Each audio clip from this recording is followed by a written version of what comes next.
Hi there and welcome back to Steps Aquatics. In this week's episode, I'm going to be culling down my Shubunkin fry from last year's spawn. Now don't worry, anything that I don't keep will be going off to the local fish store. So come on with me and I'll take you through the process. Remember, I only keep 5 to 7, so this is a tough go for me.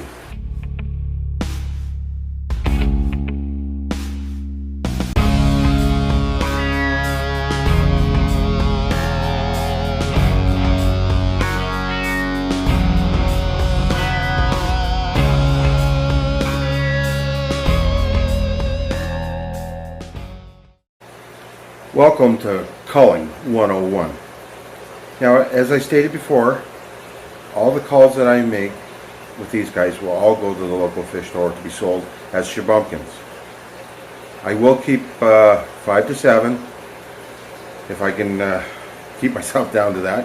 What I've done is set up 3 different containers. The one to the left is you're going to the store. The middle one is I'm thinking about you, and the far one is if I really need to take a closer look. And what I use is a little breeding box to get a closer inspection of the fish, and I can also take a quick picture if I'd like. So I'll take you through my process here, and I hope you enjoy it and learn something from it. Well, this is where the fun really begins. Because, man, when these guys want to be fast, they are lightning.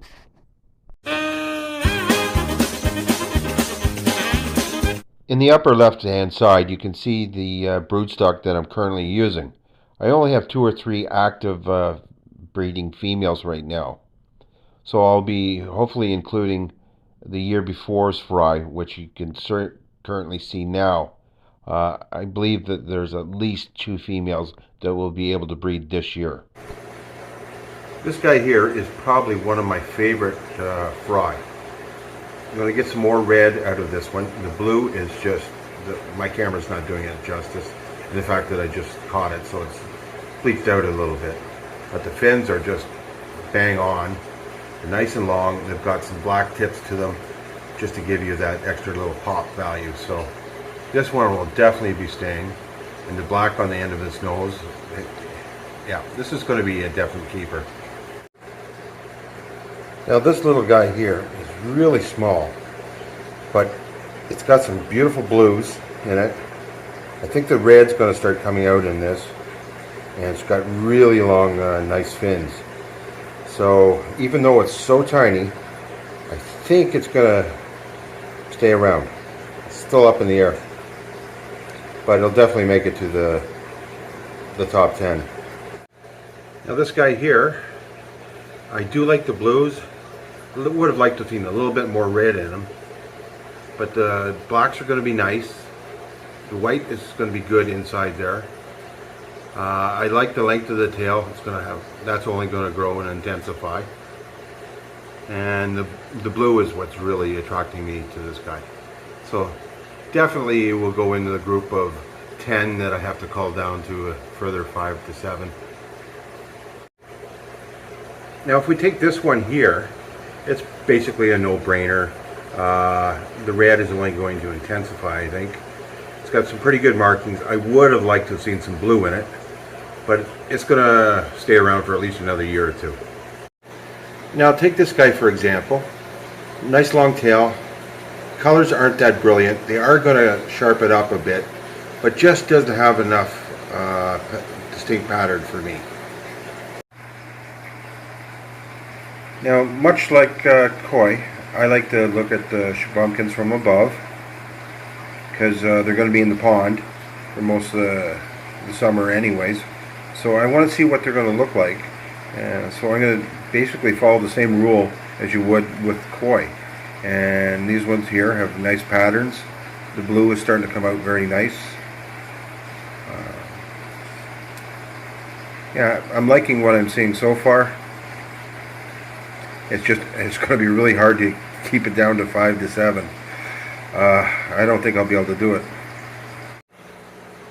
This guy here is a real tough choice. You might look at it as just white. Well, the red in it is very strong. and the black is so intense.